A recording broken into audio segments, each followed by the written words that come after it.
About 20 years ago, the New Atheist movement was really finding its stride. It was represented by energetic figures like Christopher Hitchens or evolutionary biologist Richard Dawkins. I think it resonated with so many people, though the movement is clearly dying out now, and just 15 or 20 years later, because there was a sort of distaste, I think, for what was seen as the overreach of the religious right in America and Europe. I think there were a lot of factors there. Some of it was as simple as the Bush administration getting us involved in the war in Iraq. People didn't understand the point of that war. And President Bush had said things like he felt that God was talking to him or leading him in this direction. Then there was the popular debate about evolution in schools and whether or not people should teach young earth creationism in public schools as a counter to evolution. All this was seen as overreach by religious people, and I think it played a part in people becoming overly skeptical about historic Christianity. And so what I wanted to do is first tell you what happened to me, and then just share with you what actual historians have said. I had heard a lot of religious people, including leaders, say some just frankly ridiculous, literally illogical things. Some of them would even say, I don't need evidence at all for my beliefs, or if all the evidence goes against my beliefs, it doesn't matter. I have faith. But that really messed with me. Of course, that's not what faith means, but that really did sort of leave a skeptical flavor in my mind. I started looking at religious people and religious claims with skepticism. Perhaps you can relate to that. The New Atheists took it, the pendulum swung really far the other direction into, I think, a hyper-secularism, a hyper-skepticism. So they would say things like, Jesus of Nazareth didn't exist, or there's no reason to think Jesus of Nazareth existed. And these New Atheists who were educated were speaking outside their field. And, Mr. Dawkins, Dr. Dawkins, is a biologist. Christopher Hitchens is a journalist. And he's not boring. Bill Maher is, he's a public figure.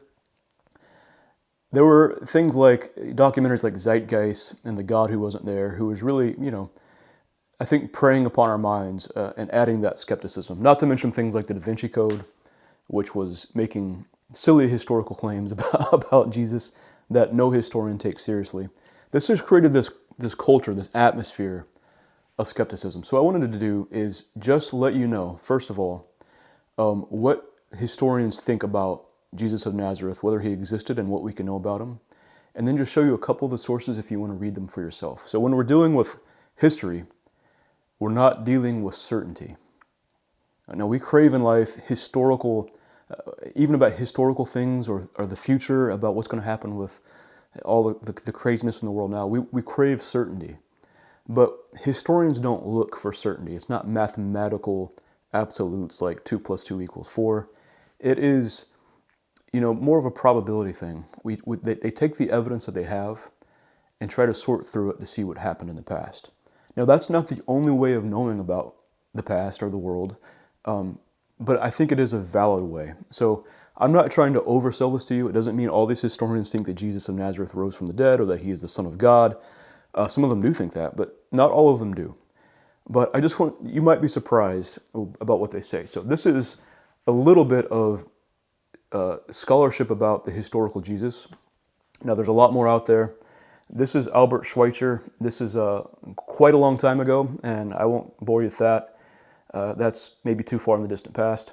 But more recently, I just wanted to show you a couple things. The idea that Jesus didn't exist really caught on in popular culture, especially on the internet. And I'm surprised how many people still believe this. Now, if you believe it, I'm not trying to judge you, but I just want you to know you're actually going against the historical consensus on this. So you might want to correct course a bit. So this is Maurice Casey, the late Maurice Casey. I know I've mentioned this book before, but it bears repeating. Just in the conclusion, he says, the most important result of this book is that the whole idea that Jesus of Nazareth did not exist as a historical figure is verifiably false. Moreover, it has not been produced by anyone or anything with any reasonable relationship to critical scholarship. It belongs in the fantasy lives of people who used to be fundamentalist Christians. They did not believe in critical scholarship then, and they do not do so now. I cannot find any evidence that any of them have adequate professional qualifications And this book is, I don't agree with the late Maurice Casey on everything. He doesn't believe like I believe, that he is a qualified historian, and that he literally was so perturbed by the idea that Jesus didn't exist. It's like a flat earth theory, frankly. He wrote a book about it. So this one's worth having, even if I don't agree with him on everything. This gentleman, Mark Allen Powell, what he does is he just surveys historians, the ones I'm going to mention to you and more. I don't know much about this guy. This is the only book I've read by him. But in his appendix, he says this. This is Jesus as a figure in history, how modern historians view the man from Galilee. He says, and he's right, all the historians discussed in this book have one thing in common. They believe there actually was a historical person behind all the stories and teachings attributed to Jesus of Nazareth in the Bible and other documents. Even if they question the accuracy of some, or at times most, of those accounts, even if they believe the historical reality of Jesus to have been quite different from what Christian faith makes of him, they at least believe there was a historical reality. And this gentleman is quite right about that. So a couple more historians, I'm going to shotgun these historians at you. And I just really think this bears repeating. This is John Dominic Crossan. He does not believe like I believe. Some of these historians are atheists, some are agnostics, some are very liberal Protestant Christians who don't really accept much of the historic Christian faith, but they know the evidence about Jesus' life, and they accept enough to know he existed. John Dominic Crossan, and some of these are evangelicals, but John Dominic Crossan basically points out, throughout the whole book, he clearly thinks Jesus existed. Jesus, a revolutionary biography, a startling account of what we can know about the life of Jesus. He says this just as an example.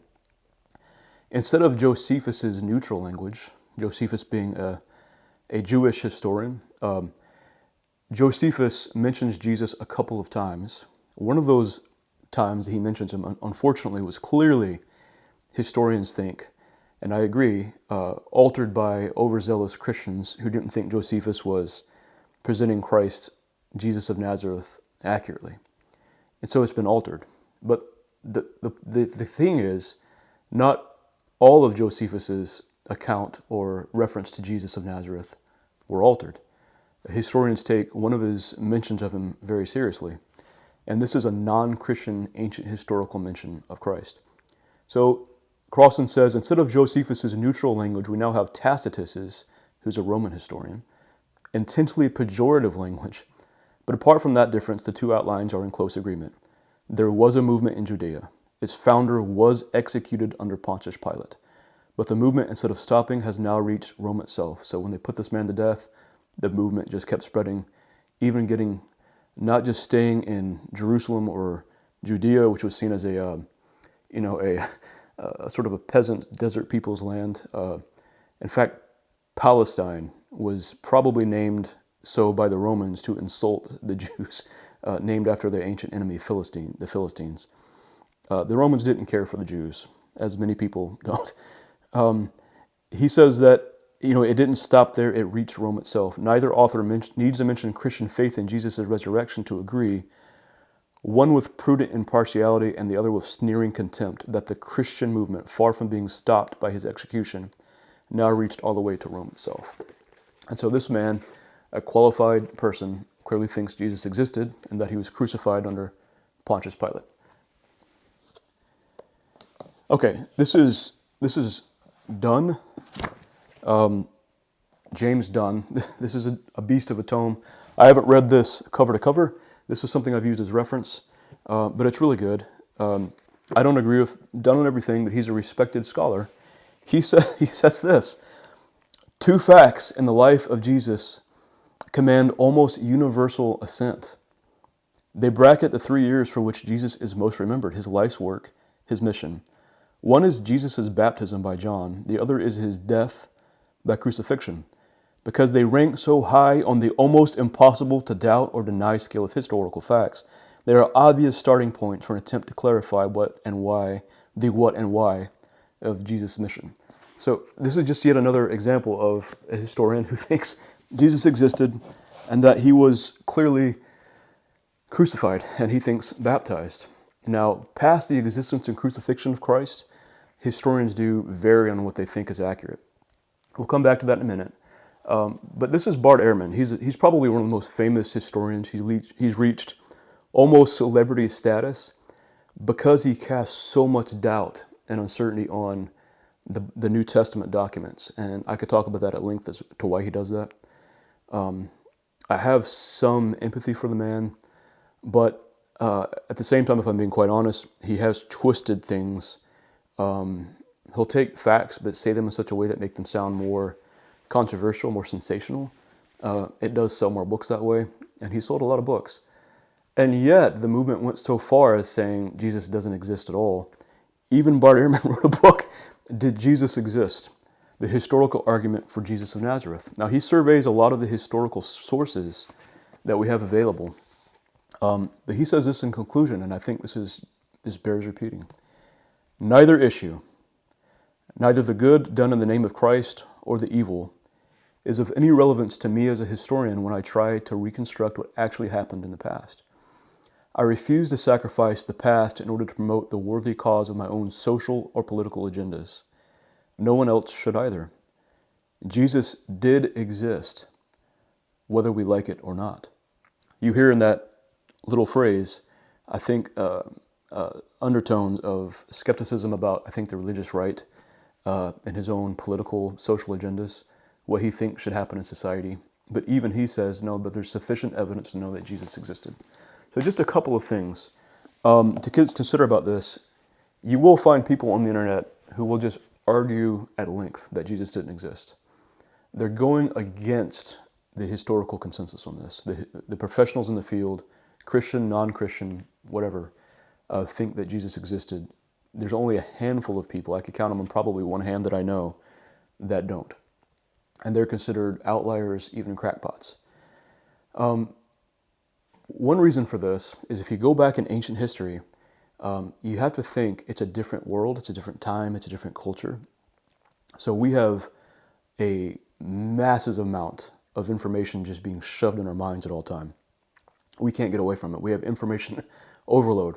We've got TikTok and YouTube and Facebook and 24/7 news stations for whatever good that's doing.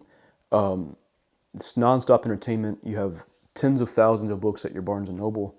You've got text messages. You have information overload. There's constant video streams of HD 4K video of all these things that happen with, police altercations and all these things. Current events just happen so fast and so often we can't even keep up with it all. It wasn't exactly like that in the ancient world, because I want you to think back.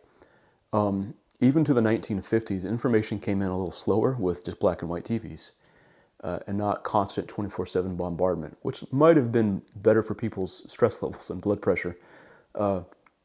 Think back past that. I want you to go way back to Gutenberg's printing press. That was a revolution in technology. Before that, books were extremely expensive. And even after Gutenberg, with the mass production of the Bible and things like this, which has done some good, a literature like Milton and all these things, political tracts, they were still relatively, compared to today, slow to disseminate that information or those books out. Go back way past that to the ancient world, and you have professional, educated writers where a world where many people couldn't even read, and it wasn't even considered necessary to be a professional person. You might be, I've heard the analogy, someone might go to a mechanic to fix a car because they know about the car. So back then, someone would go to someone who knows how to read and write, a scribe, a scholar, because not everyone needed to in that culture. Now I'm glad it's changed, but that is more of the mindset. And so the fact that we have so many thousands of manuscripts from the New Testament from that time, I think is just profound. We don't have that many manuscripts from most other historical documents. What we did have were educated people writing, like Plutarch and his lives. He writes Greco-Roman biographies of important figures. You have Josephus and others who are writing more Jewish take on biographies, history. And going back then, you had just a couple of the sources. There are Christian, non-Christian, whether they're Jewish or pagan, sources all attesting to the life of Jesus. Now, were these sources coming out, were these books being written in the same week or month or even year necessarily that Jesus was crucified? No, but that shouldn't really cause you much skepticism. And the more you look into it, I think the more you'll agree. But I just wanted to show you some of the sources who are talking about things that were such a big deal to so many people that if you said something that was vastly incorrect, people who were living at the time could have corrected you on it. It was more of an oral culture. And I'm not trying to oversell you on this. I just want you to know that if Plutarch or Herodotus or Tacitus write about an event a decade before, 2 decades, whatever, it doesn't really necessarily mean that historians are overly skeptical about it, whether it's about Jesus or something else. That's just not how the ancient world worked. It just worked a little differently. So Tacitus, I've mentioned this before, he's a Roman historian. He's a sort of a cultural elite of the time. He probably knew the royal family. He's no friend to Christianity. He says, consequently, to get rid of the report, Nero fastened the guilt and inflicted the most exquisite tortures on a class hated for their abominations, called Christians by the populace. Christus, from whom the name had its origin. Now that Christus, people have said that's not Christ. He's specifically tying it to the origins of the name Christians, and we know that from the book of Acts. Christians is tied to the name of Christus, so it's probably talking about Christ, from whom the name had its origin, suffered the extreme penalty during the reign of Tiberius at the hand of one of our procurators, Pontius Pilate. And a most mischievous superstition, thus checked for the moment, again broke out not only in Judea, the first source of the evil, but even in Rome, where all things hideous and shameful from every part of the world find their center and become popular. Accordingly, an arrest was first made of all who pleaded guilty, then upon their information, an immense multitude of these Christians was convicted. Not so much of the crime of firing the city as of hatred against mankind. Mockery of every sort of was added to their deaths. Covered with the skin of beasts, they were torn by dogs and perished, or were nailed to crosses, or were doomed to the flames to burn. They served as nightly illuminations when daylight had expired. So they were using these Christians' bodies as candles. And Tacitus says, this is evidence, whether we like it or not, that Jesus was not only existed, a movement started, spread all the way to Rome, even after he had been put the extreme penalty, crucifixion, which has been called by another historian state terrorism. Just terrible, horrific, inhuman thing. The worst humanity could possibly muster at that time. They did this to Jesus of Nazareth, this Christus, and the movement spread anyway. Now, Lucian, I've read this before. He mentions Christ and the passing of Peregrinus. He's not a Christian. He's a pagan satirist. He writes satire. He says that these stupid Christians were deceived by this Christ person who convinced them that they were all going to be sort of immortal. They were willing to die. This is just non-Christian evidence from the ancient world that Christ existed. And then you have Christian sources that are not in the Bible. So there was a lot written. Christ was such a, even after his crucifixion, especially after his crucifixion, the importance of him culturally spread. It didn't stop. So you have other people who became Christians, who were Jews or pagans, and wrote about him. And historians take some of these as historical evidence. So this is a very this is from a set, but this is a very early volume about very early writings of Christians. The Apostolic Fathers, and Ignatius is one of those. Ignatius is one of these people who probably was trained by the apostles, who were probably trained by Jesus of Nazareth. That's incredibly close. And so Bart Ehrman says Ignatius is an independent source for the life of Jesus. Now, keep this in mind also. If you have skepticism about the Bible or the miraculous or the stories in the Bible, the New Testament is not historically valueless. Its value isn't worth zero historically. So even scholars who look at the New Testament and are skeptical about, they don't accept the miraculous in it, they still realize that Matthew, Mark, Luke, John are still worth something as evidence or to learn about the life of this person who's named Christ, who's called Christ. So most of these people accept some of the core facts in the New Testament, in the Gospels. that he existed, that he was crucified. Some accept that he was buried in the tomb of Arimathea, of Joseph of Arimathea. And also, and this is what really helped me, because even at that point, I was still a little bit skeptical. I had just been kind of burned out on religious speak. 1 Corinthians, this shocked me, is considered by scholars, historians, to have actually been written by the Apostle Paul. And these historians generally often think Paul was a persecutor of Christians. He hated Christianity. But then he thought he saw, whatever happened is, okay, he literally thought he saw Jesus of Nazareth on the road. And it caught him off guard, and he realized he was wrong in his own mind. Whether he was right or not, historians aren't going to weigh in on that. But he thought he was wrong, and he became a Christian. And he wrote 1 Corinthians, which is a letter genuinely attributed to him by scholars, by experts in the field. And this is what I just couldn't believe this. 1 Corinthians 15 is the resurrection chapter. It talks about what the gospel is and the resurrection. And Paul says, hey, if you don't believe me, there's 500 witnesses still alive. Go talk to them. But Paul says in that 1 Corinthians 15, he's reciting something that historians think is a creed. Ancient Christianity, especially when people were illiterate, many people were illiterate, would teach in other ways.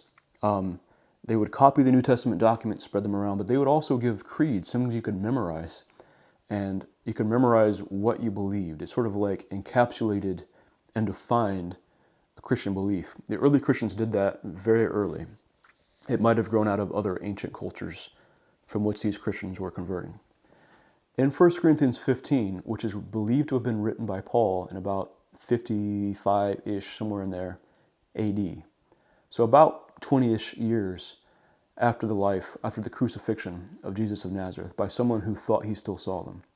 Now keep this in mind, if something like 9/11 happened, I'm old enough to remember 9/11, so if you want to tell me it didn't happen, you're going to have a lot of explaining to. Like I'm just not going to believe you because I saw a lot of things. It affected a lot of things. Culture has changed a lot since 9/11 because of the events that took place. Same thing with the assassination of Kennedy. You could go on and on. So I'm not trying to oversell you on this, but I'm trying to point out that scholars think that this creed, that this book was written within 20 years, and already people would have already been still alive in their 40s and in their 60s, who were adults, who were children, when they saw Jesus of Nazareth publicly crucified, like Tacitus confirms, right? That creed in 1 Corinthians 15 probably goes back further. In other words, Paul probably didn't make up that creed that's being recited in 1 Corinthians 15. His audience already knew it. So it goes back even further, that this is the gospel, that he was crucified, that he was buried, that he rose again on the third day in accordance with the scriptures. Those are beliefs that were probably held by Christians within a handful of years after the crucifixion of Christ. So what I want you to know is, one, I am a Christian, so I think that Jesus did rise from the dead. But I just want you to know that even if you are so skeptical of that, you think it's nonsense, if you go to the extreme of saying Jesus didn't exist, he wasn't crucified, it's not the Christians going against the historical evidence. You're going against the historical evidence. You just need to know that. Richard Dawkins, he didn't know that for the longest time. Christopher Hitchens, bless his heart, didn't know that. Fun guy, entertaining, witty, wrong a lot. Atheism, there are many intelligent atheists who know that Jesus existed and that he was crucified. But for those atheists who just want to sit here and argue about whether or not he existed, you're actually doing what you think the young earth creationists were doing back in the 90s. You're sitting there arguing against the mainstream of scholarship and direct evidence. So have some grace with yourself, but you probably need to change course, okay? So anyways, I hope this is helpful. I don't want to keep you for long. I appreciate you watching. I always appreciate you guys. But I need you to know Jesus existed. He was crucified. And more than that, because I'm a Christian, I'm going to tell you this. I think you should consider him. Whoever you are, wherever you are, I hope you know your life matters. Someone somewhere loves you. So take care of yourself. Remember that dark days are going to pass. Summer's coming, spring's coming. And just take care of yourself. Go for walks, do something meaningful, and life's worth living, okay? As always, thanks for watching. God bless.